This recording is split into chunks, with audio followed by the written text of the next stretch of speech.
incident caused by these militias. These militias boasted having sunk 2 vessels previously.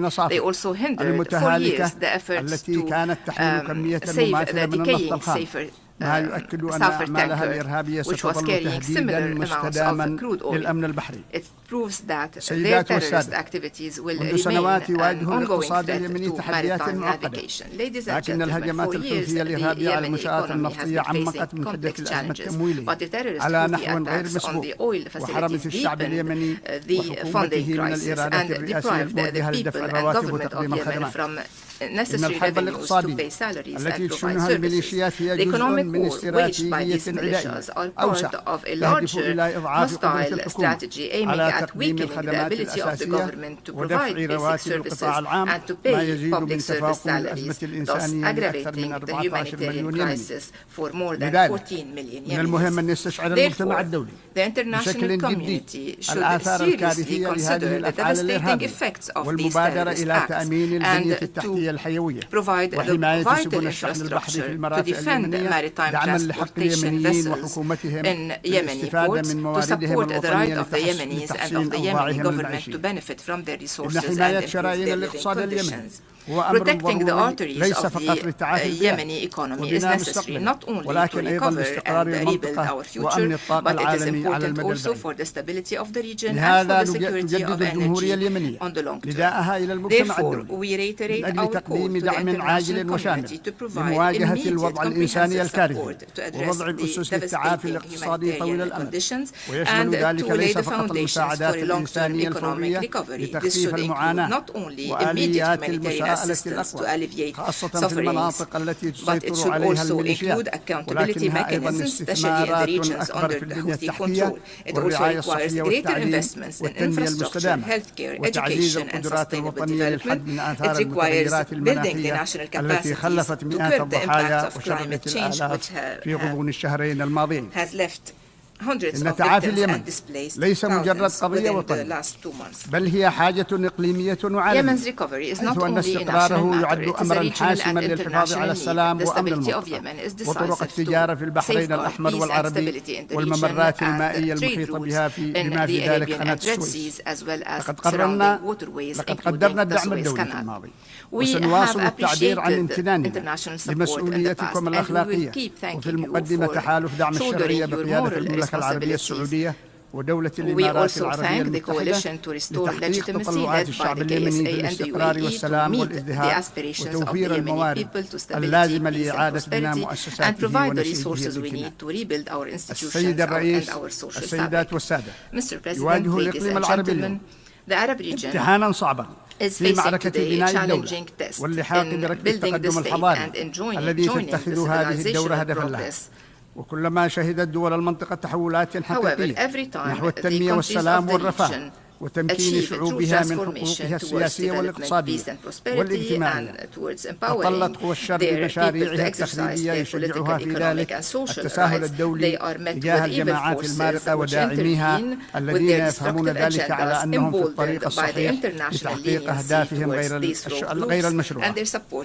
وستحدد نتائج هذه المعركة بين قوى السلام ومحور الشر فرص بقاء وتطور التمدن في هذه البقعة من الأرض التي ظهرت عليها أقدم الحضارات الإنسانية، أو انزلاقها إلى مزيد من الفوضى والحروب الأهلية وهيمنة الميليشيات والسلاح والقهر. إن طريق السلام يجب أن يمر بدعم جهود قوي والاعتدال في المنطقة بقيادة المملكة العربية السعودية التي تحملت مع أشقائنا في تحالف دعم الشرعية مسؤولية الدفاع عن القرارات الدولية ومدت يد العون وفتحت أبوابها لاستقبال الملايين من بلدان الحروب لإذاعة المسلحة.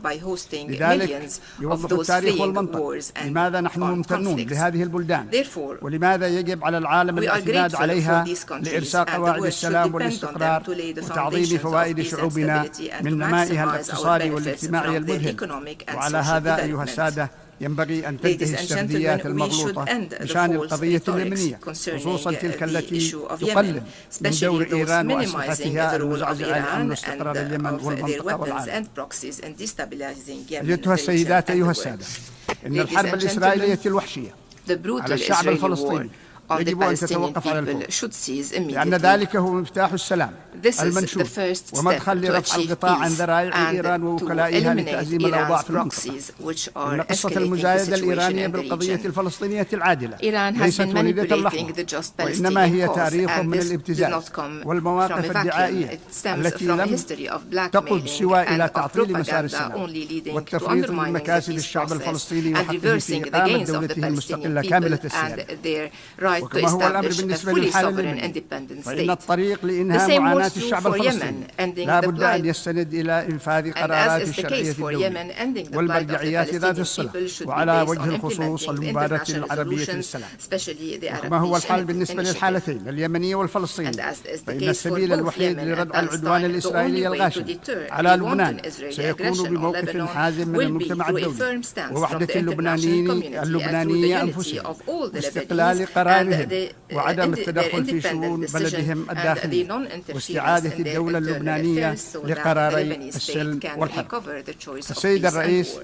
السيدات Mr. والسادة President, ladies and gentlemen, أجدد التذكير it بأن is الإعلان important to العالمي recall لحقوق that the الإنسان Universal Declaration of يبدأ Human بتأكيد Rights أن الاعتراف بالكرامة المتأصلة في جميع أعضاء الأسرة the البشرية equal and inalienable rights of وبحقوقهم all the members المتساوية of the human هو أساس family is the الحرية foundation of والعدل freedom, والسلام في justice العالم. and peace in the وقد world. صمدت هذه المبادئ نسبيا على مدى Today, these عقود values are تحت مظلة undermined منظومتنا as are الأممية the ethics غير أن and ذروة national and التمرد عليها international norms وعلى with the الأخلاقيات grave والأعراف violations الوطنية والدولية perpetrated والتباهي باقتراف كل المحظورات by لم يبلغها سوى قادة تنظيمي القاعدة وداعش والميليشيات الحوثية التي تعد العالم بمزيد من الخراب.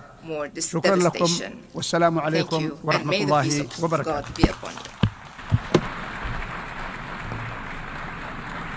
En nombre de la Asamblea, agradezco On al behalf of the presidente Assembly, del I Consejo wish to thank Presidencial the de President Liderazgo of de la the República Presidential de Yemen. Leadership Council of the Republic of Yemen.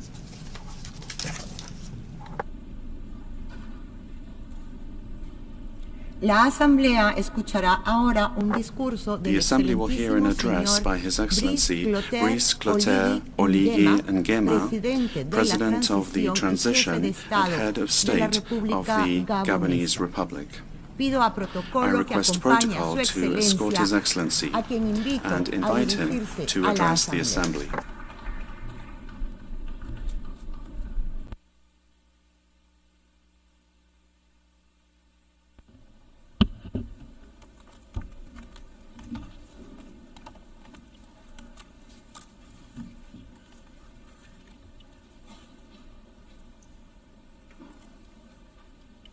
Monsieur le Président de l'Assemblée générale, President of the General Mesdames et Assembly, Messieurs les chefs d'État et de Heads gouvernement, of State and Government, Monsieur le Secrétaire général des Nations Unies, Secretary General of the United Nations, distingués invités, Mesdames et Messieurs, distinguished ladies and au nom du gentlemen, peuple gabonais, on behalf of the Gabonese je people, suis heureux de I'm prendre part happy aux travaux de cette to Assemblée take part générale in des the Nations work Unies. of this General Assembly of the United Nations. Monsieur le Président Philemon Yang, President Philemon Yang, en prenant la parole pour la première by, fois, in taking the floor for the devant first cette auguste time before Assemblée, this august assembly, je voudrais d'abord I would like vous at the adresser mes outset chaleureuses to address to félicitations you my warm pour votre brillante congratulations élection on your outstanding à la election présidence de to cette preside 79e the session 79th session de l'Assemblée of the générale des General Nations Assembly of the United Nations. ainsi que mes vœux les plus ardents. And I wish you all the best. J'exprime ces compliments I express autant à un my diplomate compliments chevronné to the que vous êtes, seasoned interpreter that qu'aux you are, représentants d'un pays frère representative of a Cameroun, brotherly country, lié au Cameroun, Gabon linked to par la Gabon géographie, by geography, l'histoire et history, la culture. and culture. Soyez donc assurés du plein Please soutien be assured de mon of pays the full tout support au long de of my votre mandat. country throughout your mandate. Je voudrais enfin And finally, rendre un hommage I would like to mérité pay tribute, à M. well-deserved Antonio tribute to Guterres, Mr. Antonio Guterres, secrétaire général de notre Secretary General organisation, of our pour son organization, inlassable for his dévouement tireless devotion et son engagement and au commitment service des idéaux des to Nations. servicing the ideals of the United Nations. Monsieur le Président, je saisis Mr. cette occasion President, I'd like to take this pour porter à opportunity votre attention to bring que les to your présentes attention assises that the se tiennent current au moment debate où mon pays, is le Gabon, taking place at a vient moment de where célébrer my le country, premier Gabon, anniversaire has du coup just de la celebrated the libération. first anniversary of the liberation En effet, coup.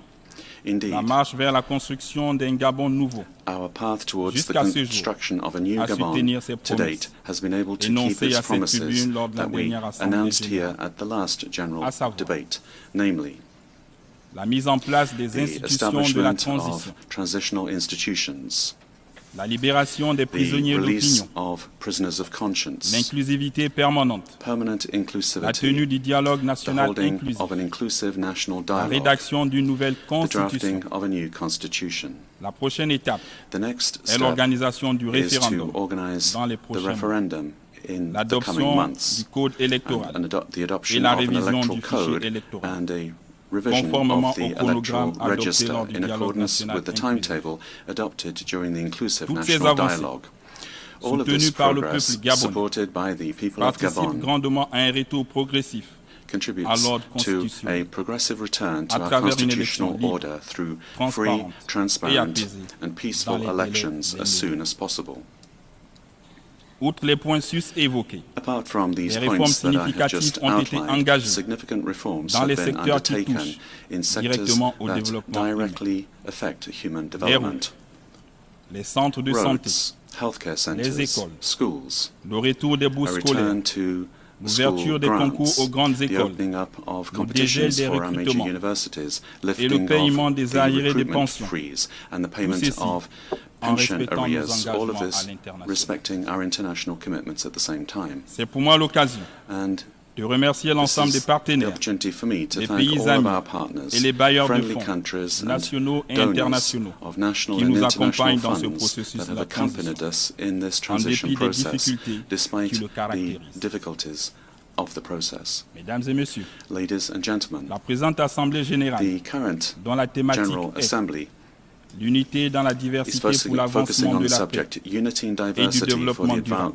advancement et of de la peace, dignité sustainable humaine development and human partout et pour dignity tous, everywhere s'inscrit dans le and cadre for de la everyone. construction This d'une communauté planétaire is part of et se our trouve building être en of harmonie a avec les planetary principes community that is énoncés in harmony dans le with the préambule principles de la mentioned in the Déclaration preamble universelle des to the droits de l'homme Universal Declaration de of Human Rights of 1948. 1948. Le Gabon, Gabon, fidèle à sa tradition de faithful paix, as we are to our tradition adhère of sans peace, réserve à ce projet unreservedly vise un monde supports this interactif, project, plus aiming juste at a more et just inclusif. and inclusive interactive world.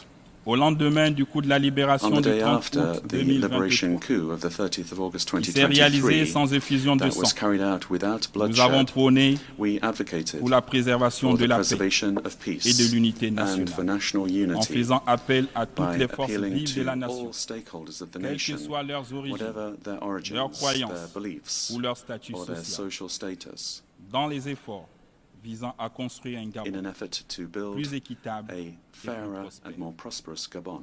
Mesdames et messieurs, Ladies and gentlemen, le respect de la vie, respect for de life, l'intégrité territoriale, territorial integrity, de la souveraineté des États, sovereignty of states, à choisir to librement leurs freely partenaires choose their et partners, le rejet de la violence and rejection favorise of la violence, consolidation all de of la these paix. things favor peace En building. matière de développement durable, With regard to mon sustainable pays development, maintient my une country position ferme maintains et a firm cohérente and coherent en faveur de position la in protection de favor l'environnement. of protecting the environment.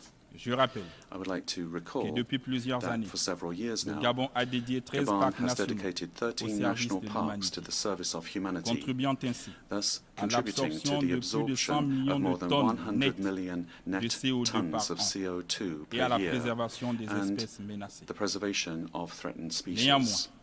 Il ne Nevertheless, saurait être question de faire passer les attentes this de does nos not mean in populations any way that we are encore tournées bypassing the vers la expectations of satisfaction our des besoins population élémentaires who au are second plan. focused on their basic needs being C'est met. pourquoi cette tribune est That l'occasion de is why rappeler this forum une is fois de plus aux nations the industrialisées occasion to la recall once nécessité again de véritablement recall to respecter leurs industrialized engagements nations the need for them to respect soutenant their les pays commitments by qui supporting abritent the le plus countries grand réservoir de that carbone host au the monde. greatest carbon sinks in the world. Monsieur le Président, Mr. President, sur la question sécuritaire, with regard to comme beaucoup security, d'entre nous, as je crois many of qu'il est us urgent would d'apporter believe, des I feel réponses that it appropriées is an urgent matter aux to provide innombrables appropriate situations de conflit qui responses to the perdurent dans le monde, numerous conflicts that we see singulièrement en in the Afrique. world, and particularly in Africa. Je tiens à saluer I would like to once again welcome the adoption by the Security Council on the 21st of December 2023 of Resolution 2719 on the financing of peace support operations led by the African Union. In accordance with the new agenda for peace of the Secretary General of the United Nations, this resolution presented jointly by Gabon, Ghana and Mozambique, today is a crucial part of the architecture for international peace and security. Its implementation is an absolute imperative. C'est le lieu pour moi d'apporter les efforts, d'appuyer les efforts du secrétaire général des Nations Unies visant à prévenir une solution politique réaliste, pragmatique et durable sur le Sahara marocain. Je voudrais également me réjouir de l'annonce officielle par les États-Unis d'Amérique de leur soutien à l'admission de 2 États africains comme membres permanents du Conseil de sécurité. Cependant, l'Afrique attend une adhésion plus large d'autres membres permanents du Conseil de sécurité à cette initiative. En même temps, l'accès au droit de veto des membres africains.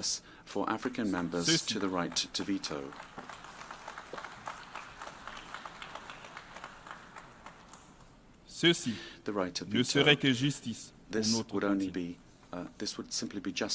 continent. Au-delà du continent africain, je voudrais nous inviter à ne pas détourner les yeux de Gaza. Il est plus que jamais temps que s'installe la paix définitive en vue de la coexistence harmonieuse des 2 États, palestiniens et israéliens. De même, je voudrais réitérer la position du Gabon en faveur de la levée de l'embargo économique, commercial, financier imposé à Cuba en raison de son impact négatif sur le bien-être des populations. Monsieur le Président, Mesdames et Messieurs, comme le disait le président Félix Houphouët-Boigny, la paix n'est pas un simple mot, mais un comportement, un véritable état d'esprit. Cette aspiration légitime des peuples est un idéal. Il recommande que les pays développés qui ont une expérience dans la résolution des conflits partagent avec les autres États leur savoir-faire pour un monde plus juste et plus équilibré. L'unité dans la diversité pour l'avancement de la paix, du développement durable et de la dignité humaine partout et pour tous est à mon sens l'aboutissement d'une véritable société de dialogue, de tolérance et de respect pour autrui. Ceci devrait nous aider à construire un monde de paix où le développement serait adopté aux besoins de tous et de tous les peuples. Monsieur le Président, concernant la question économique et financière, le rapport 2024 des Nations Unies sur le développement durable souligne encore une fois l'urgence de mobiliser des financements massifs afin de combler le déficit de financement de l'économie mondiale, estimé à plusieurs milliards de dollars par an. C'est une réalité. Le système financier international actuel ne permet pas de diriger les investissements vers le développement et donc d'assurer la dignité de nos populations, à laquelle nous appelle le thème de cette année. Je partage ainsi la ferme volonté de plusieurs de mes pairs de parvenir à une réforme des institutions financières mondiales qui est cruciale pour dégager des investissements en faveur des pays de développement. Monsieur le secrétaire général des Nations Unies, Mesdames et Messieurs, les chefs d'État et de gouvernement, Excellences, Mesdames et Messieurs, mon pays, le Gabon, résolument engagé dans sa marche vers la félicité, to restore happiness, and we plan to fully play our role to ensure that we build a human community that is working together and which everyone desires. Together, let us pool our efforts in the hope of a better future by acting in a different way in order to preserve the human race. I thank you.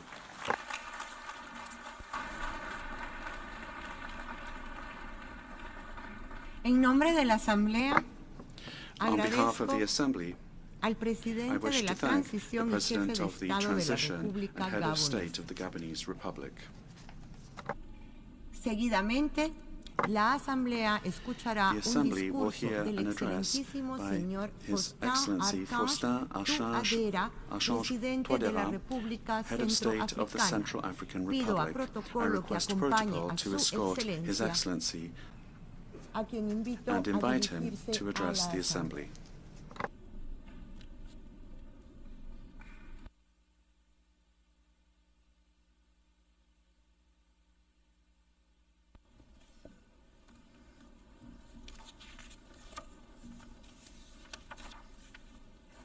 Monsieur le Président de l'Assemblée générale, President of the General Assembly, Mesdames et Messieurs les chefs Excellencies, d'État et de heads gouvernement, of state and government, distingués distinguished délégués, delegates, Mesdames et Messieurs, ladies and gentlemen. c'est avec un honneur It is renouvelé a renewed honor que je for prends me la parole devant to le be monde taking the entier floor ici here représenté. before the Au nom entire de la world, République centrafricaine, mon cher et beau speaking pays, on behalf of pour my dear, my apporter beautiful ma country, contribution the Central African au Republic. débat général I am speaking sur le with a view thème to de cette contributing 79e to session the general debate on the de theme l'Assemblée of générale des this Nations Unies. 79th session of the United En Nations General participant à cette Assembly. Assemblée générale, la Through its République participation in centrafricaine the General réaffirme Assembly, the Central son African Republic engagement is reaffirming à its contribuer à la commitment recherche to commune contributing to de la our joint confiance, pursuit of de la paix, trust, de la sécurité peace, et de la solidarité internationale security, et de la compréhension international mutuelle solidarity, and indispensable mutual à la understanding, reconstruction all of d'un which monde are paisible indispensable if et we are to propice au build développement a durable peaceful world et au that's respect de conducive la to dignité sustainable humaine development and des the respect générations présentes for et human futures. dignity, the human dignity of Avant d'y generations procéder, je past voudrais and future, vous present and adresser, future. Excellence, Monsieur Philémon Yang, Before I proceed, I'd mes like to chaleureuses extend to His félicitations Excellency, Mr. Philemon pour Yang, votre brillante our heartfelt et historique congratulations. élection à la Congratulations présidence on his de la shining 79e and session historic de l'Assemblée election générale des to Nations preside Unies. over the proceedings of the 79th Votre session élection of the United est le Nations General symbole Assembly. d'un Your honneur et election d'un hommage is the mérité symbol rendu à of an notre honor continent, l'Afrique. and well-deserved tribute that's Elle est been granted également to une our source continent, d'immense Africa. fierté Your election et is d'inspiration also pour a les source of great 51 pride millions de and citoyens inspiration for de la communauté 51 économique et million monétaire de l'Afrique citizens, centrale, citizens CEMAC, of CEMAC, dont j'ai the l'honneur Economic and d'assurer Monetary la Community of présidence Central Africa, en exercice which I'm de la currently conférence des chefs presiding d'État over, steering the work et of the singulièrement conference à la of République CEMAC sœur du heads of Cameroun, state. votre beau It is pays. also a source of pride and inspiration Votre for your parfaite beautiful country, connaissance de la the sister scène Republic of internationale Cameroon. ainsi que vos grandes qualités Your personnelles consummate knowledge of sont un international atout affairs, et as un well as gage your du succès far-ranging de nos personal travaux. qualities, are a great Je suis advantage and a persuadé que guarantee vous that servirez au mieux our proceedings will be met les intérêts with de l'ONU success. I et de stand tous ses convinced États that you will membres do your best et to serve the implémenterez interests of the la United mise en Nations œuvre and all its du member vaste states, programme de réforme de l'ONU implementing the UN's pour qu'elle soit vast plus reform efficace, program, plus so that the inclusive, organization becomes more plus représentative effective, more et mieux inclusive, adaptée more à representative, l'évolution du monde and et au règlement des problèmes better graves suited et to immédiats que secoue l'humanité our tout changing entière. world, as well as to the resolution of Vous the avez, serious soyez-en and pressing rassurés, tout le problems soutien de shaking la all République of humanity. centrafricaine à cet égard. Rest assured, you have the Je full tiens support également à of the saluer Central African Republic l'excellente in your qualité task. du travail abattu I'd et also les like to résultats commend obtenus par the le high président caliber of Denis the work Francis done and au the cours de la accomplishments of President 78e Denis session écoulée, Francis qu'ils throughout reçoivent the ici 78th les session témoignages of de the General reconnaissance Assembly. et de We extend satisfaction du to Mr. peuple Denis centrafricain. Francis our gratitude and Au our secrétaire général des satisfaction. Nations Unies, son Excellence Antonio Guterres, je voudrais United renouveler Nations Secretary la General, reconnaissance de His la République Excellency Antonio centrafricaine Guterres. I'd like to et le plein soutien de reiterate son to you gouvernement the gratitude à of ces the Central différentes African Republic initiatives and visant my à country's faire de l'ONU full support as plus well as que the support jamais of the government. un lieu We où se support your développent various initiatives et which seek s'harmonisent to make les the efforts United des Nations nations Comme vous le savez, le 30 juillet dernier, le Conseil de sécurité des Nations Unies a décidé de la levée totale de l'embargo injuste, illégitime et inique sur les armes imposé aux forces armées centrafricaines et qui a causé au pays une décennie durant tant de préjudices irréparables. Du haut de cette tribune, j'exprime la gratitude du peuple centrafricain au Conseil de sécurité des Nations Unies pour cette sage décision qui, quoique tardive, permet à mon pays de poursuivre ses actions en faveur du rétablissement de la paix et de la sécurité nationale et d'agir avec les autres États du monde pour la paix, le développement durable et la dignité humaine des générations présentes et futures. Je voudrais à cette occasion renouveler à vous tous qui avez gardé à cœur la République centrafricaine et soutenu ce combat noble toute la gratitude du peuple centrafricain. Pays à forte potentialité minière, la République centrafricaine continuera, je suis persuadé, de bénéficier de vos soutiens pour la levée totale de l'embargo sur les diamants imposé par le pouce de Kimberley et qui limite son action pour la paix, le développement durable et la dignité humaine des générations présentes et futures.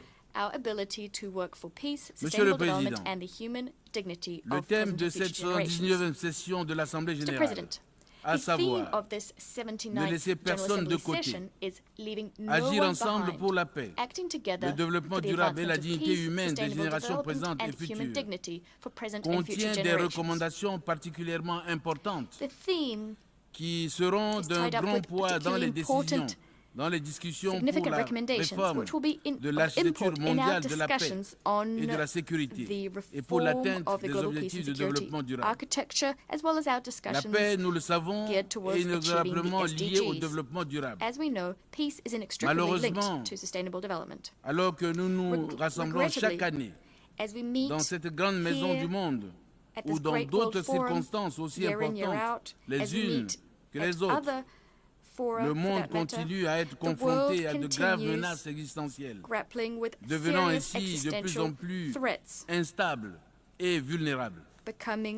Notre 79e session se tient dans une situation mondiale très turbulente, minée par des crises géopolitiques croissantes, les guerres entre la Russie et l'Ukraine, entre Israël et le Hamas, au Soudan et à l'est de la République démocratique du Congo, le terrorisme, la détérioration des conditions économiques qui étouffent la croissance en Afrique, la hausse des prix des carburants.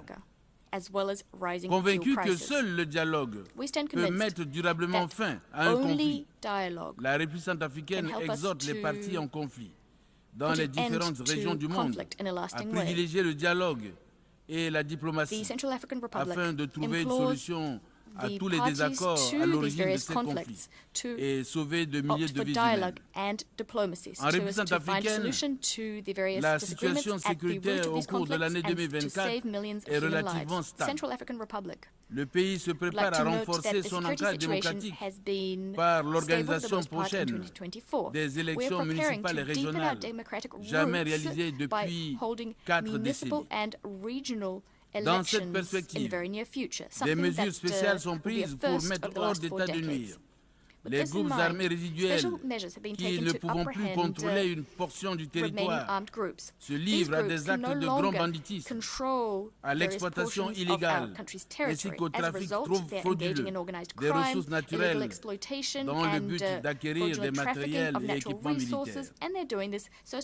La 19e session du comité stratégique du DDRR et la commémoration à Bangui du mois de l'amnistie en Afrique par le Conseil de paix et de sécurité de l'Union africaine il y a quelques jours ont permis d'apprécier à leur juste valeur les avancées significatives réalisées grâce à l'appropriation et la participation de toutes les parties prenantes au processus global de paix et de sécurité, axé sur l'accord politique pour la paix et la réconciliation nationale et la feuille de route conjointe de Luanda.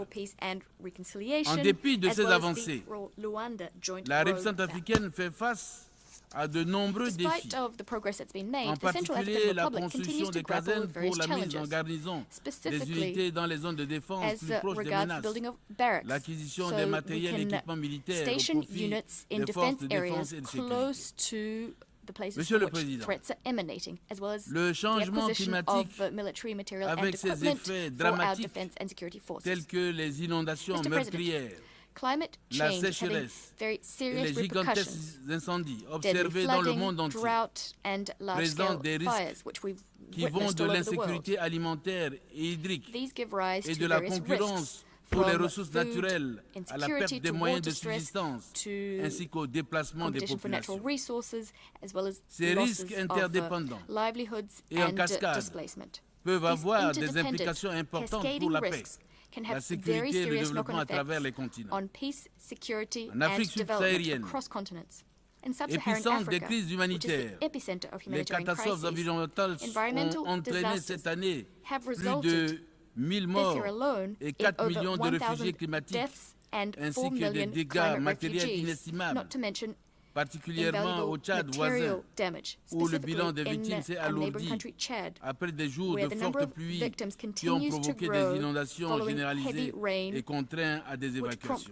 Je voudrais, du haut de cette tribune des Nations Unies, symbole par excellence de la solidarité humaine, exprimer la solidarité du peuple centrafricain à tous les peuples du monde durement frappés par des catastrophes naturelles.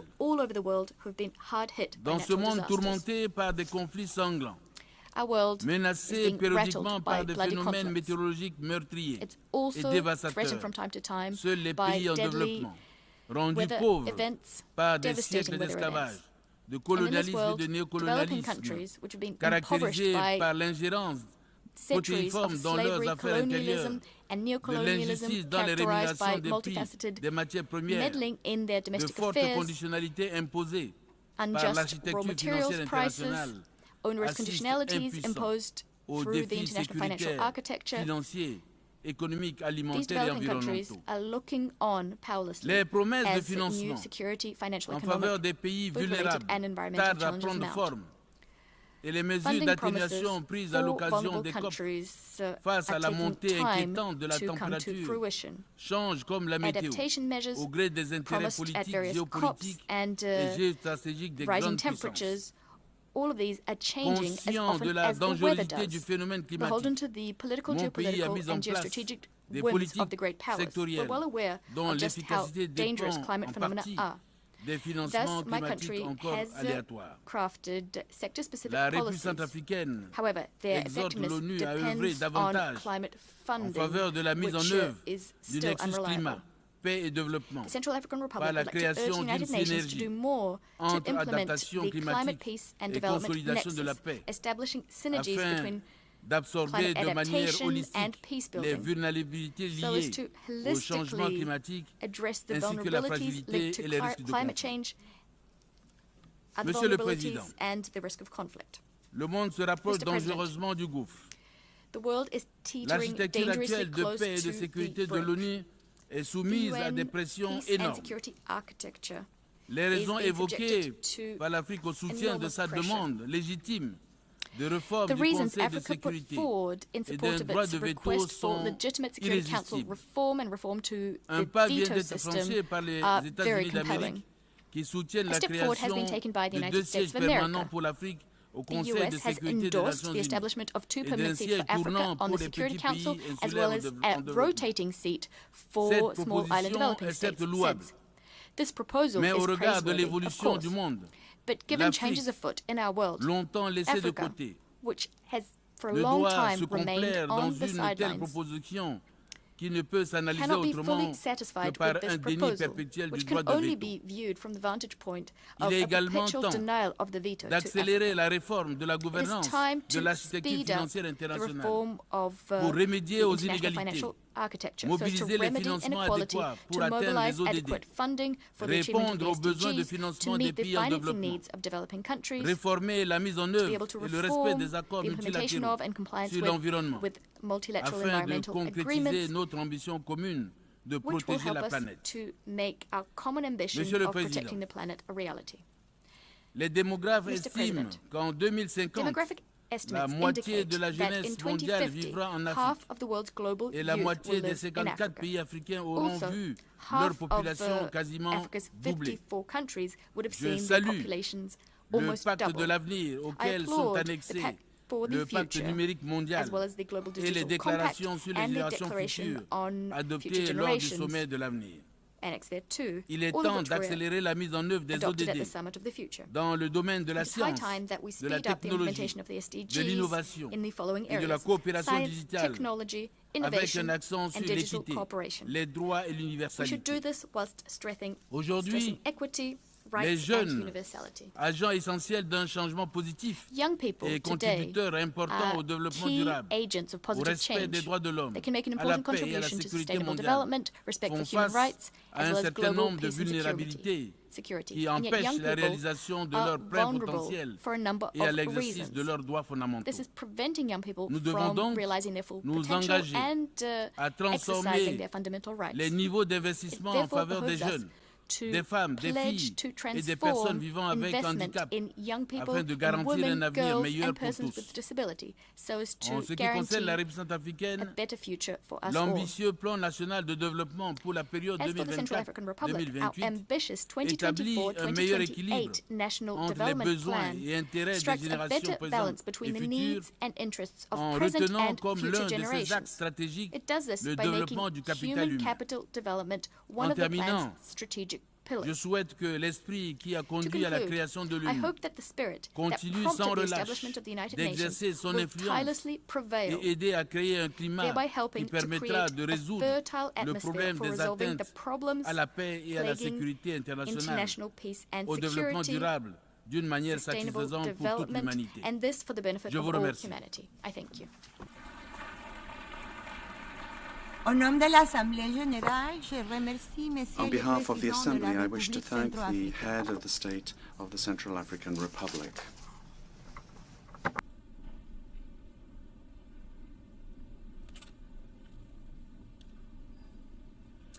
La Asamblea escuchará The Assembly ahora will hear an un address discurso del by His excelentísimo Excellency señor Mahmoud Mahmoud Abbas, Abbas, President of del Estado the State of de Palestine. Palestina. Pido a I protocolo request protocol que acompañe to a escort su His Excellency excelencia, a quien invito a and invite dirigirse him a esta to address asamblea. the Assembly.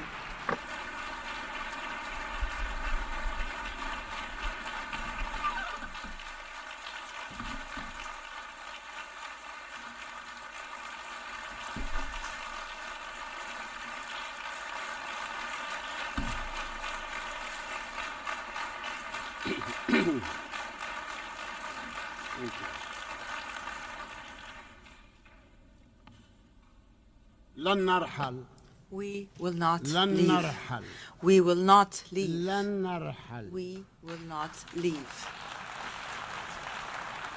فلسطين وطننا Palestine is our homeland. وهي أرض It is the آبائنا land of وأجدادنا our fathers, our وستبقى grandfathers. لنا It will وإن remain كان ours. لأحد أن And if يرحل anyone were to فهم leave, it would be المحتلون the الغاصبون. occupying usurpers.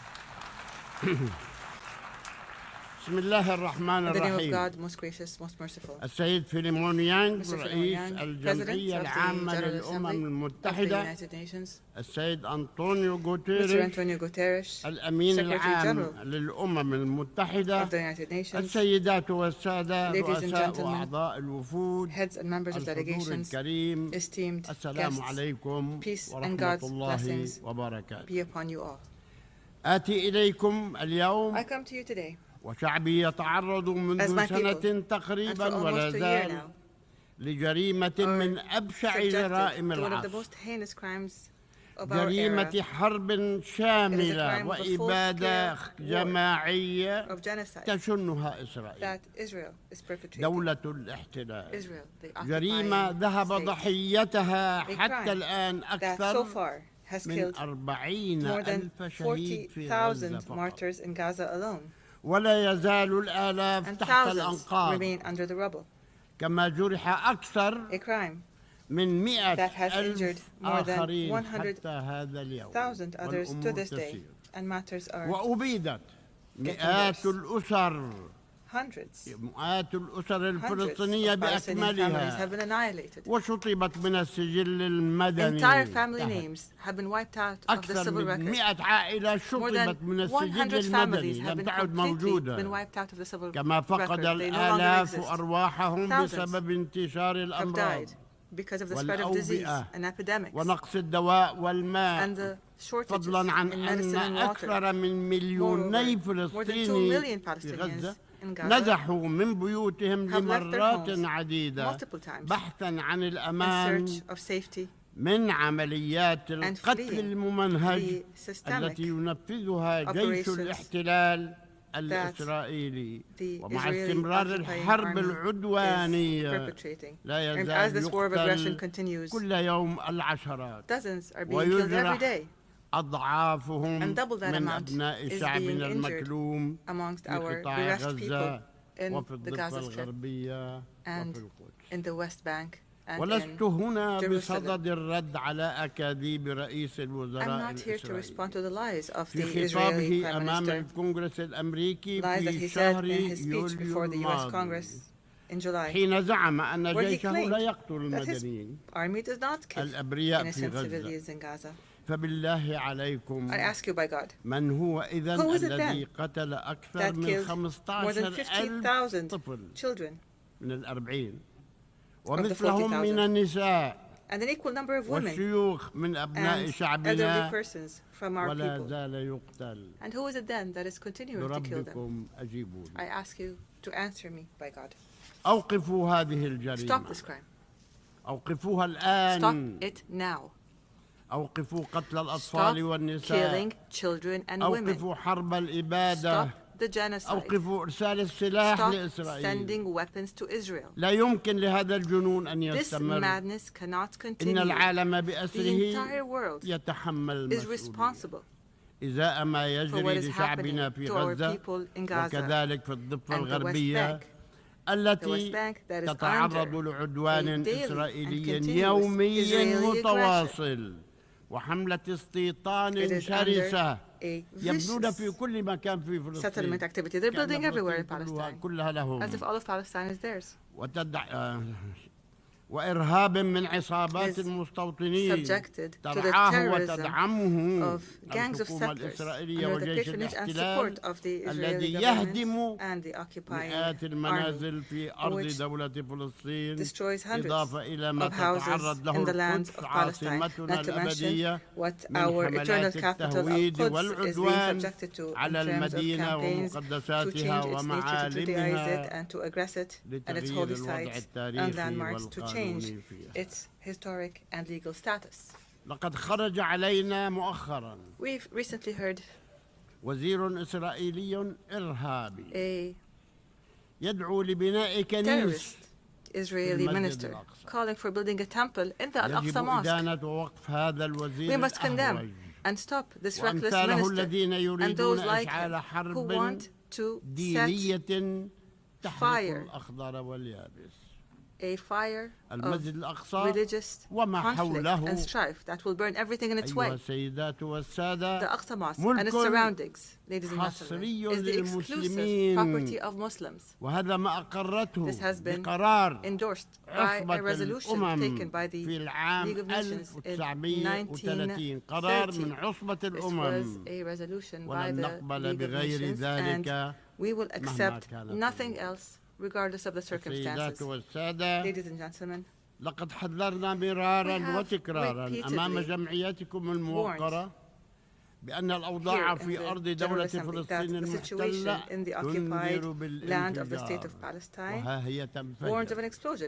ولقد حدث هذا الانفجار يوم 7 أكتوبر من العام الماضي وما تلاه. ومنذ اليوم الأول وقفت وأكدت على ضرورة الوقف الفوري للحرب وإدانة قتل المدنيين أيا كانوا من أي جهة من أي شعب. وطالبت بإطلاق سراح الأسرى والمحتجزين من الجانبين لاحتجاز الأطفال والنساء والشيوخ. قلناها مرارا وتكرارا لكل من لديه محتجزين والجلوس فورا إلى طاولة المفاوضات لتنفيذ حل الدولتين على أساس قرارات الشرعية الدولية. وبدلا من أن تصغي الحكومة الإسرائيلية لصوت العقل استغلت ما حدث لشن حرب إبادة جماعية شاملة على قطاع غزة ولا تزال ترتكب جرائم حرب باعتراف المجتمع الدولي. As acknowledged by the international community. They're called war crimes. وها هي إسرائيل اليوم تشن عدوانا آخر على الشعب اللبناني. الشعب اللبناني يتعرض لحرب إبادة أيضا وعلى إسرائيل أن توقف الحرب في كل من لبنان وفلسطين. وإننا ندين هذا العدوان ونطالب بإيقافه على الفور. لقد أعادت إسرائيل احتلال قطاع غزة بأكمله ودمرته بشكل شبه كامل حتى يصبح مكانا غير صالح للحياة بعد أن جرى تدمير معظم المساكن والمباني والمرافق الصحية والتعليمية والمنشآت الاقتصادية والطرق والكنائس والمساجد ومحطات المياه والكهرباء ومعالجة المياه العادمة وغيرها. أي حد يذهب إلى غزة ويعرفها في السابق لن يعرفها اليوم. انتهت 75% من كل ما في غزة دمر تدميرا كاملا. وإذا ظنت إسرائيل أنها ستنجو من المساءلة والعقاب على هذه الجرائم فهي واهمة. على المجتمع الدولي أن يشرع فورا في فرض العقوبات عليها. إن المذابح والجرائم والإبادة الجماعية التي ارتكبتها إسرائيل بحق شعبنا منذ قيامها عام 1948 إلى يومنا هذا وحتى يوم هذا لن تمر بدون حساب ولن تسقط بالتقادم. فما ضاع حق وراءه مطالب. رغم مطالبتنا الملحة والمتكررة لم ينجح العالم في إجبار إسرائيل الدولة المارقة obliging Israel, this transient state, to stop this war of genocide and its war crimes against innocent civilian residents. We regret that the U.S. administration, the democracy of the world, the largest democracy of the world, obstructed 3 times draft resolutions in the Security Council demanding Israel to observe the ceasefire. The U.S. alone stood and said, no, the fighting is going to continue. It did this by using the veto. And added to that, it furnished Israel with the deadly weapons that it used to kill thousands of innocent civilians, children and women. And this further encouraged Israel to continue its aggression. As long as the U.S. is supporting it, then why not keep going? Since it's already an aggressing state. This is the United States, the very country that was the only member of the Security Council that voted against granting the state of Palestine full membership in the UN.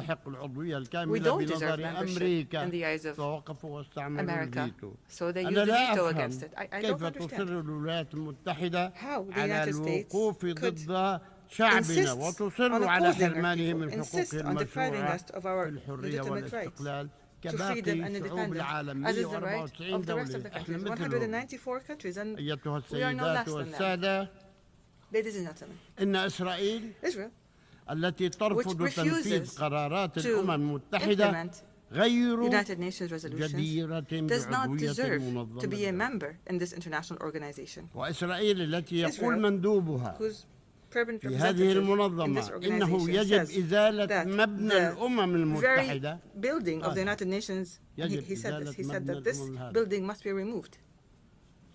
الذي نحن فيه الآن من فوق الأرض. هذه لا تستحق أن تكون عضوا في منظمتكم، وهي في الأساس ومنذ البداية لم تفي بشروط نيل هذه العضوية، فقد كان عليها في عام 1949 عندما قدمت طلب عضوية للأمم المتحدة. الأمم المتحدة قالت بشرطين: الأول قبول وتنفيذ القرار 181 قرار التقسيم، والثاني 194 قرار عودة اللاجئين. بدون هذين الشرطين لن نقبل بكم عضوا في الأمم المتحدة. فجاء موشي شريط وزير الخارجية وكتب تعهدا، وهو سيكون أمامكم الآن مكتوبا، تعهدا مكتوبا بأنه ملتزم وإسرائيل ملتزمة بتنفيذ القرارين.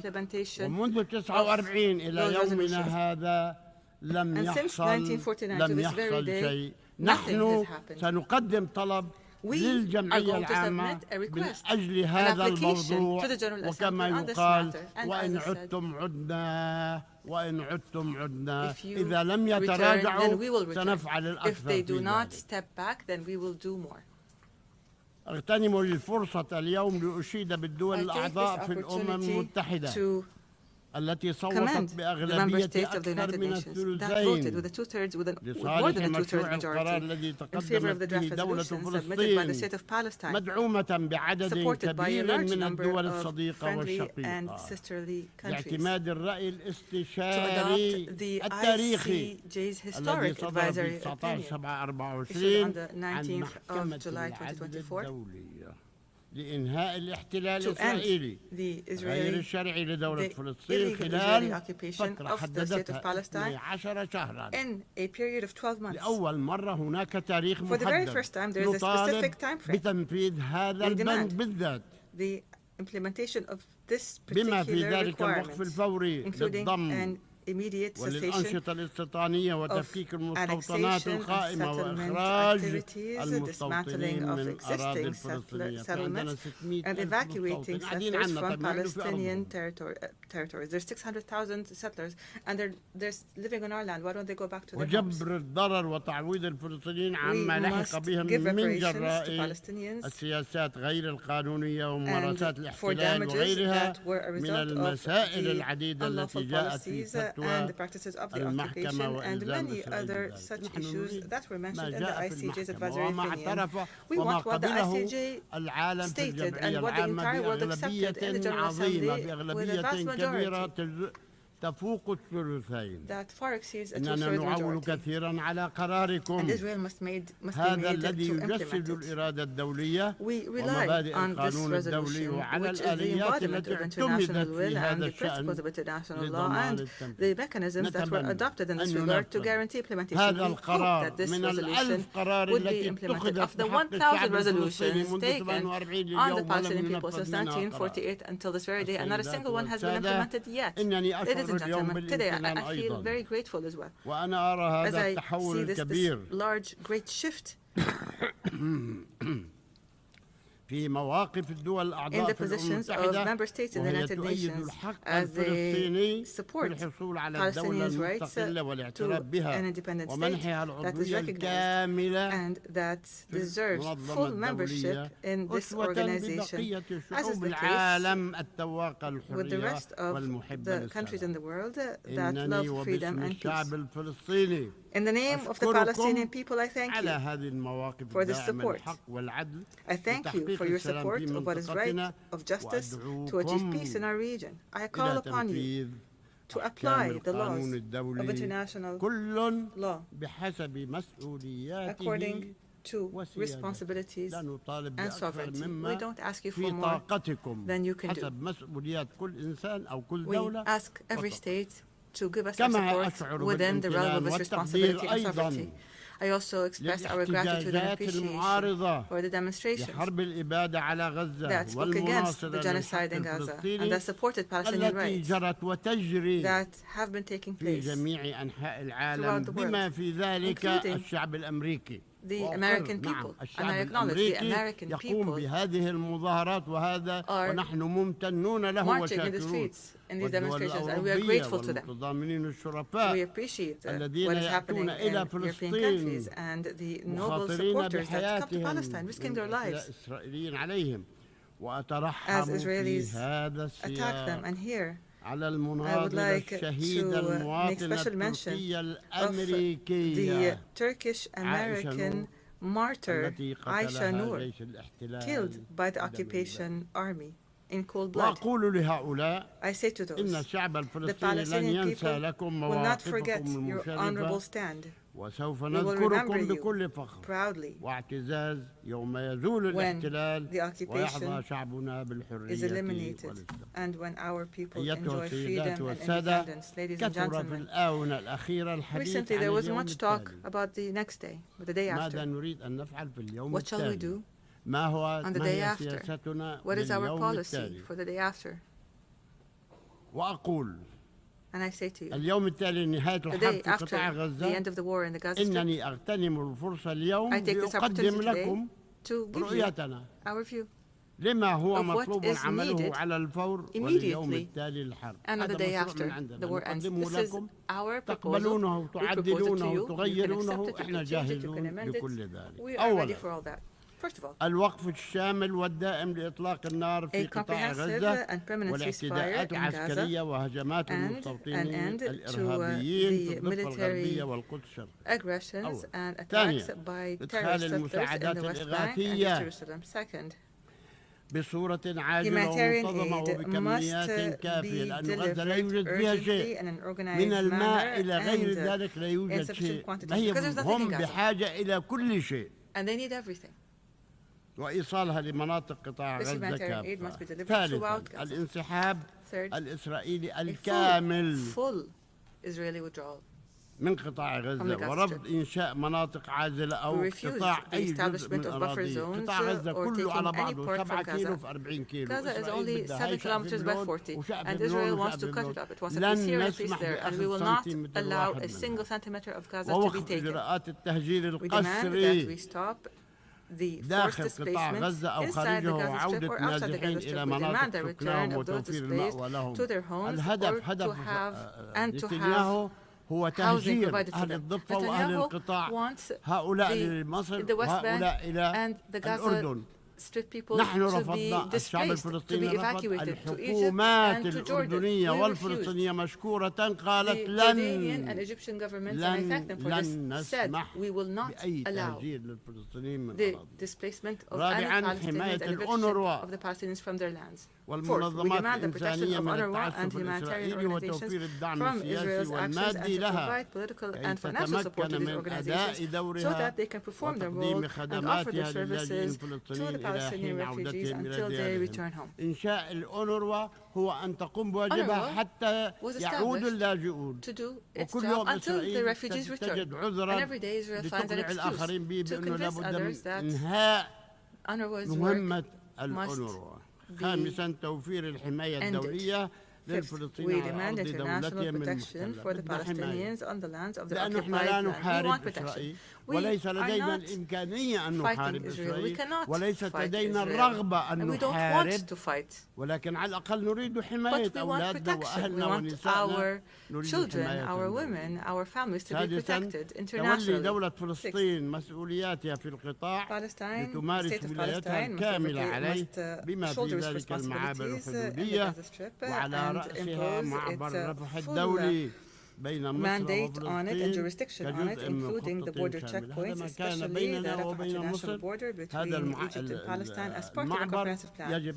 This has existed before and must return to the way it was. 7, and within the context of within the context of a comprehensive national reform process. This is a process that we're undertaking, and most countries have reviewed it, supported it, confirmed it, and thanked the Palestinian government for it. And hopefully we will continue with this process till the very end. In terms of this process, we will construct our infrastructure and state institutions destroyed by Israel. We will revive the economy and establish sustainable development and rebuild the Gaza Strip, and we will hold the state of Israel fully responsible. 8, the authority of the state of Palestine and the Palestinian government and the PLO, the legitimate and sole representative of the Palestinian people, will have authority on all Palestinian territories in the Gaza Strip, the West Bank, and Eastern Jerusalem, as has been stipulated for us by international law. We are not asking for more, but we will not accept any less. The West Bank, the Gaza Strip, and the Eastern Jerusalem. We will not ask for more, but we will not accept any less. We will hold general elections. We're ready to hold elections. We've been ready in the past, but Israel refused to allow us to hold these elections in Jerusalem. But if this were to happen, we're ready to hold these elections and to form a Palestinian government in accordance with the results of these elections. 9. We will continue to mobilize the largest possible international support so that the state of Palestine can achieve full membership in the United Nations as soon as possible. What do we lack to be sitting amongst you? What do we lack to be on the same footing as 194 official member states in the United Nations? We have the land, we have the authority, we have the people, we have the culture, we have the knowledge, we have everything that we need. We ask you to help us. 10th. التنفيذ الكامل لقرار الجمعية العامة المتعلق بالفتوى resolution on the advisory opinion that we mentioned issued by the International Court of Justice in a manner that will lead to the end of the occupation in 12 months. As stipulated by the resolution, as set by the advisory opinion. Number 11, hold an international peace conference under the auspices of the United Nations within a year to apply the two-state solution. So we hold this international conference so that we would resolve all the problems that are between us and Israel. By the way, we recognize the state of Israel, but Israel doesn't recognize us. We want a solution that would protect both countries, the state of Palestine and the state of Israel, so that they can coexist in peace, stability, and security. Number 12, to adopt international peacekeeping forces by virtue of the Security Council resolution between the states of Palestine and Israel to guarantee the security of both countries. We call for guaranteeing the security of both countries. These are the elements of our vision for the day after, for today and for the day after the war ends, in the state of Palestine in general. And I call upon you to adopt this plan and to provide all the necessary means to guarantee its success. Ladies and gentlemen, a few weeks ago, I declared that I've decided to lead a Palestinian delegation to the Gaza Strip so that we can stand by our people who have been exhausted by the Israeli genocide war. I call upon you to support this decision by issuing a United Nations decision resolution by the United Nations here by pressuring the occupying government so that it would not obstruct this effort. And here I welcome any state, any party that wants to join us in this visit. We'll be happy to go with you to Gaza so that we could all see the tragedies that are taking place. I salute our heroic people that are sacrificing all that is precious for Palestine. In the Gaza of sacrifice, in the West Bank of solidarity, of Al-Quds, which is our crown jewel, and our capital. We salute our people in the diaspora and the refugee camps, to our brave prisoners in Israeli prisons. 6,000 prisoners. Israel arrests whoever it wants. Those prisoners whose dignity is being violated every day.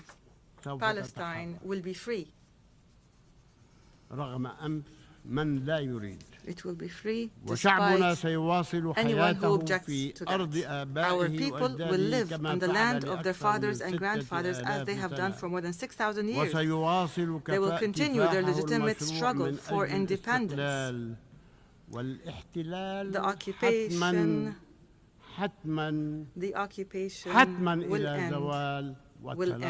will end. God's and peace blessings be upon you.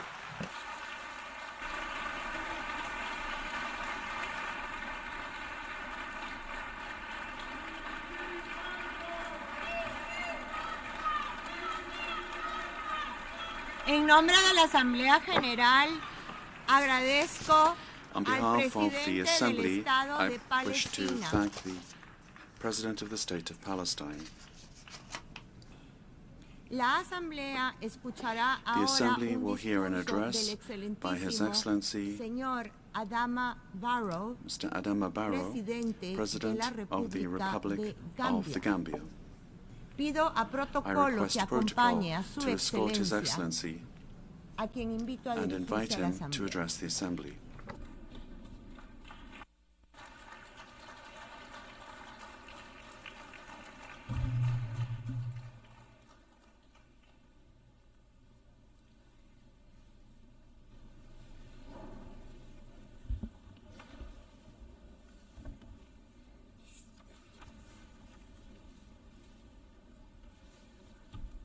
President of the 79th session of the UN General Assembly,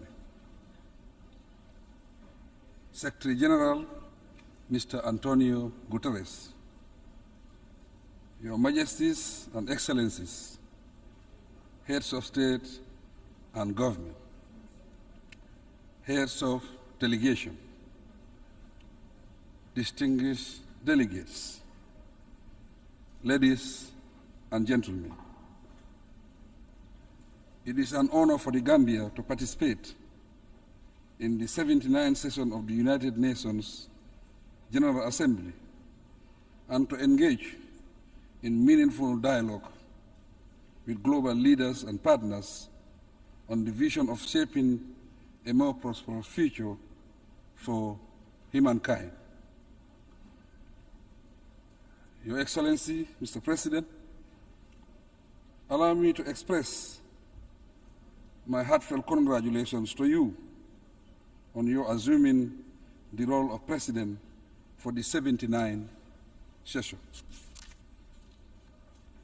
I similarly wish to register sincere gratitude to His Excellency Ambassador Denis Francis for his exemplary leadership and accomplishments during the 78th session. Mr. President, as we undertake to chart the future we envision, we welcome the initiative presented by Secretary General Guterres at the summit of the future under the theme Multilateral Solutions for a Better Tomorrow.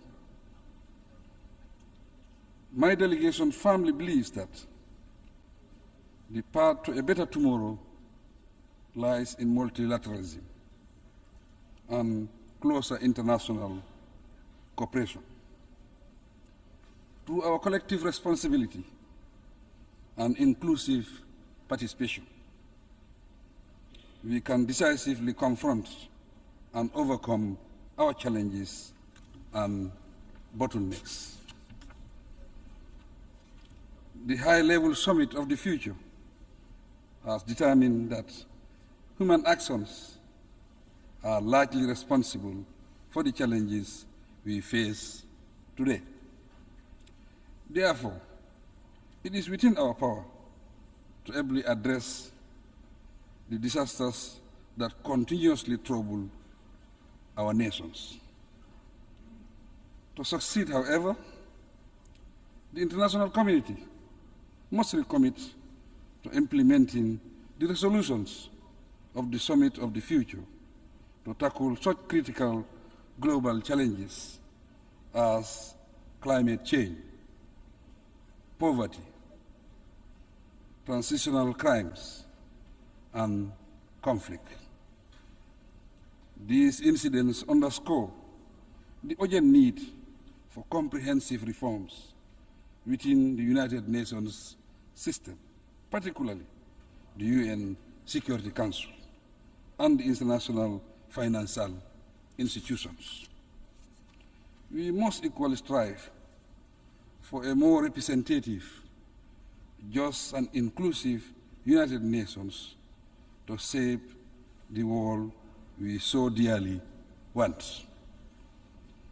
Mr. President, the Gambia's perspective on the theme leaving no one behind, acting together for the advancement of peace, sustainable development, and human dignity for present and future generations, aligns closely with the principles and aspirations of Agenda 2030 for sustainable development. In accordance with the principles of the United Nations Charter, the theme serves as a crucial reminder to the international community of the need for solidarity and renewed commitment. With specific reference to the Gambia, the framework of the Sustainable Development Goals, SDGs, is central to our national agenda, and we are committed to ensuring that our development efforts are both sustainable and impactful. Like many least developed countries, LDCs, the Gambia faces huge challenges that pose serious threats to our survival as a nation, hence requiring collective international efforts to resolve. Consequently, the global community needs to assist the least developed countries, especially to address the burden of inequality, build more robust economies, and create policy space for economic growth. To tackle the debt burden and internal state weaknesses, we need to increase investment in capacity building. Also, we must jointly endeavor to bridge the digital divide and support technology transfer to advance development.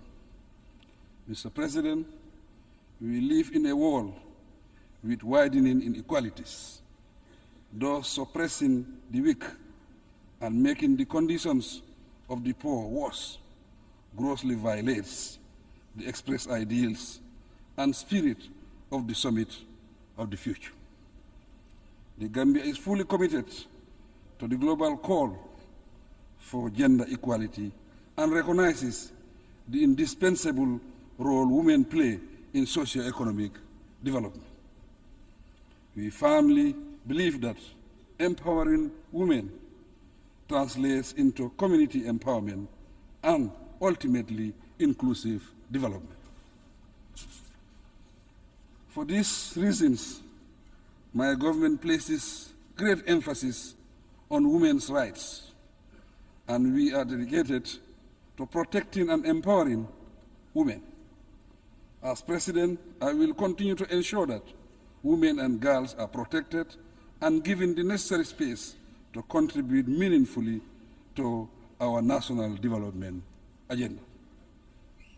On youth matters, at the recent consultative summit, stakeholders recommended a sharper focus on innovation and climate change, gender equity, bridging the digital divide, and global governance that promotes youth empowerment through employment, education, and health. The summit's recommendations will inform endeavors to fill policy gaps and expand funding opportunities for better youth engagement. Furthermore, my government commits to aligning our national priorities with global benchmarks and in partnership with youth-led organizations and other stakeholders. We also resolve to use transformative solutions to create greater opportunities for all. Mr. President, the Gambia believes in collective international efforts to combat global challenges. Based on this, last year, the Gambia joined the international community by co-sponsoring UN General Assembly Consensus Resolution 77/276, which sought to engage the International Court of Justice, ICJ, on the obligations of states regarding climate change.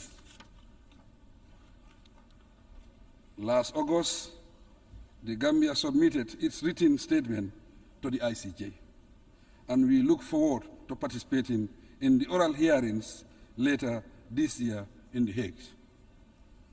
At the national level, the Gambia remains steadfast in its commitment to promoting human rights and establishing a vibrant democratic environment. The establishment of a National Human Rights Commission and entrenchment of a free, independent, and impartial judiciary provide a solid framework and a sense of security for our citizens, thus ensuring they have a place to seek redress for injustice. I am happy to report that since 2017, the Gambia has neither recorded a single political prisoner, nor has any journalist or human rights activist been jailed in the Gambia.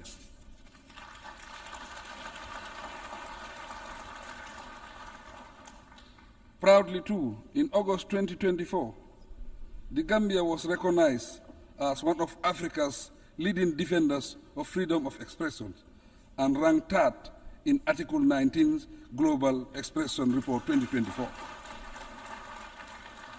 We will continue striving to better our situation. Mr. President, as committed advocates of peace and security, respect for basic rights and freedoms, and the application of international law, we stand firmly against injustice, no matter where it occurs.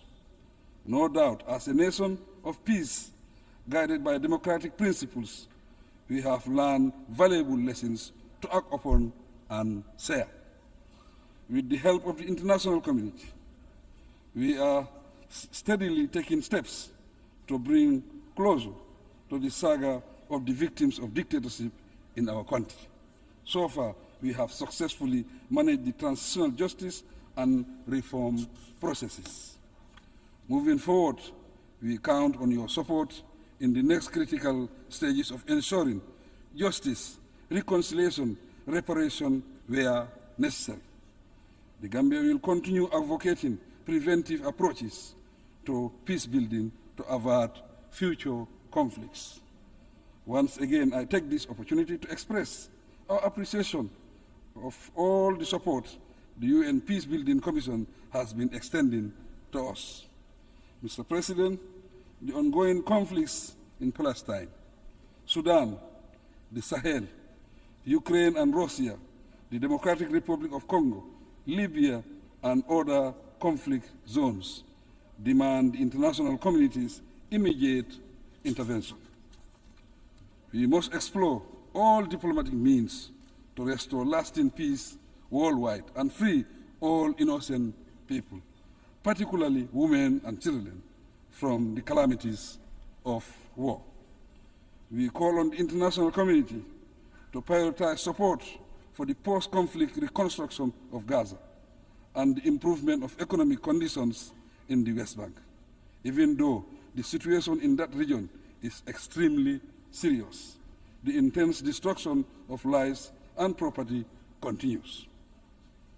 The Israel occupation, expansion of settlements, blockade of Gaza, and restrictions in the West Bank, together with the threat of intensifying the war to a regional conflict, continue to worsen the ongoing tensions in the Middle East. Accordingly, I call on the United Nations, the international community, and the Organization of Islamic Cooperation, OIC member states, to join forces and urgently bring about permanent peace in Palestine.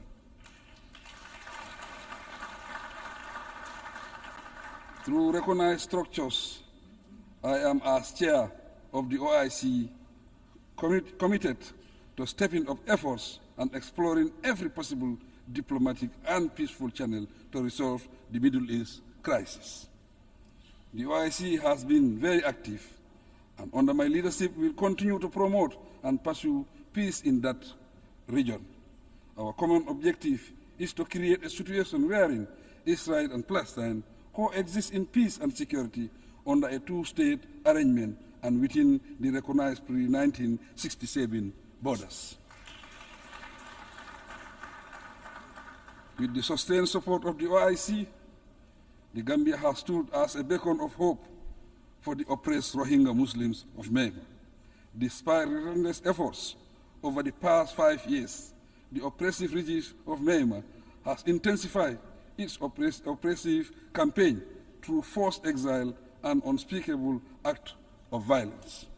During my current 3-year tenure as OIC chairman, my office will be available also for dialogue to bring lasting peaceful relations between Iran, its immediate neighbors, and our Western partners. Globally, we have the collective responsibility of acting speedily to peacefully address the situation in Palestine, Sudan, Ukraine, and the Sahel region. Mr. President, we commend the efforts of the Kingdom of Morocco and the viability of the Moroccan Autonomy Initiative. The initiative aligns with the principles of the UN Charter, and it provides a platform for all parties involved in the Moroccan Sahara conflict to engage in a UN-led dialogue for a permanent, mutually agreed political solution. With regard to recognition and respect for the One China principle, we continue to stand with China. The People's Republic of China represents renewed hope for global rebalancing towards justice, peace, and development.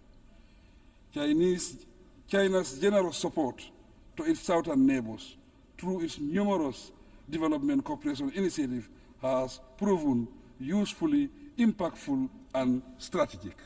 Mr. President, migration has ever been a fundamental aspect of human development, and it significantly contributes to the growth of both home and host countries.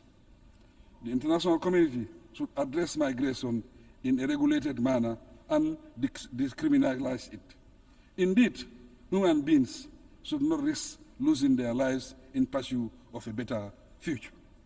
In this regard, the Gambia is collaborating with relevant countries to improve the plight of migrants, although we must discourage irregular migration. We are duty-bound to respect the rights of migrants and ensure they are treated with dignity, Mr. President. We recognize that dictatorship, conflict, climate change, poverty, and lack of opportunities are part of the root causes of migration. Economic sanctions imposed on states also contribute to forced migration. The long-standing U.S. embargo against Cuba is an example. My view is that these embargoes should give way to renewed good neighborliness and cooperative relations between the two nations.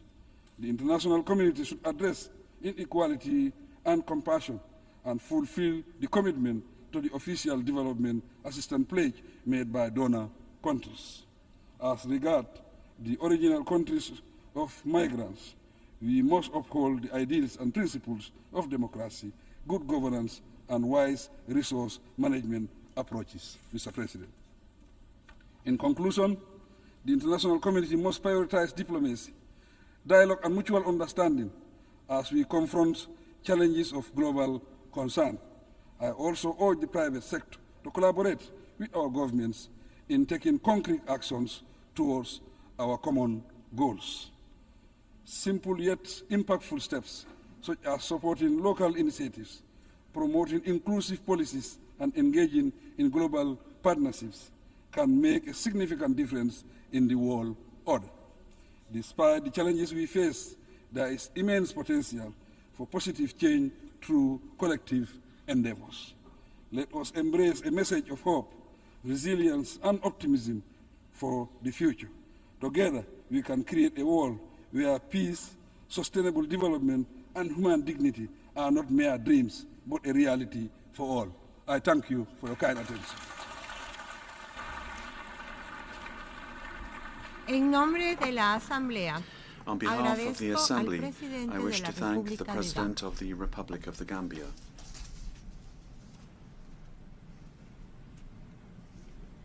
La Asamblea escuchará ahora the Assembly will hear an address by His Excellency Edgar Leblanc Fils, President of the Presidential Council of the Transition of the Republic of Haiti. I request protocol to escort His Excellency and invite him to address the Assembly.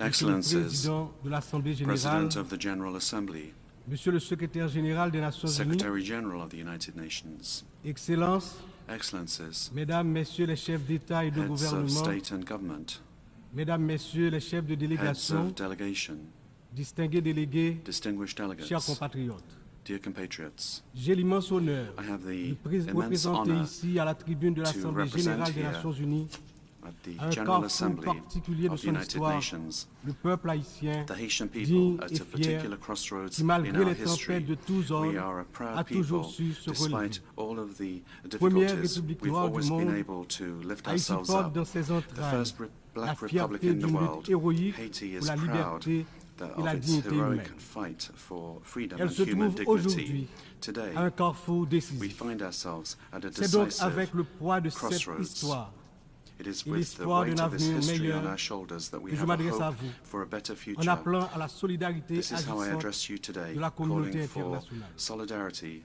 on the part of the international community. Permettez-moi tout d'abord Allow me, d'adresser mes firstly, chaleureuses to félicitations address my warm à vous, congratulations Son Excellence to Philémon you, Yang, Excellency ancien Premier Philemon ministre Yang, du former Cameroun, Prime Minister of pour Cameroon, votre élection en tant and que congratulate you président on your de election cette as 79e President session of the de l'Assemblée 79th générale. session of the General Assembly.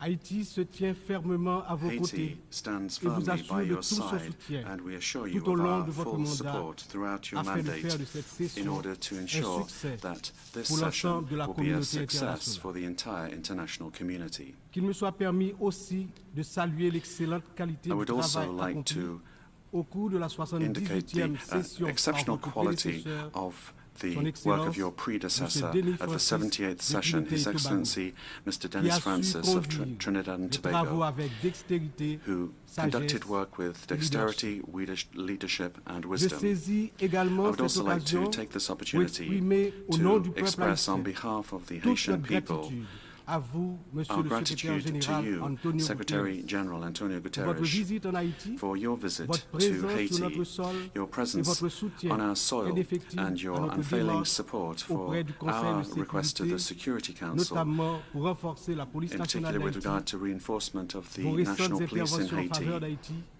and for ont all été your vivement interventions in appréciées favor of et Haiti resteront have been very gravées much dans nos appreciated, mémoires. and we will never forget.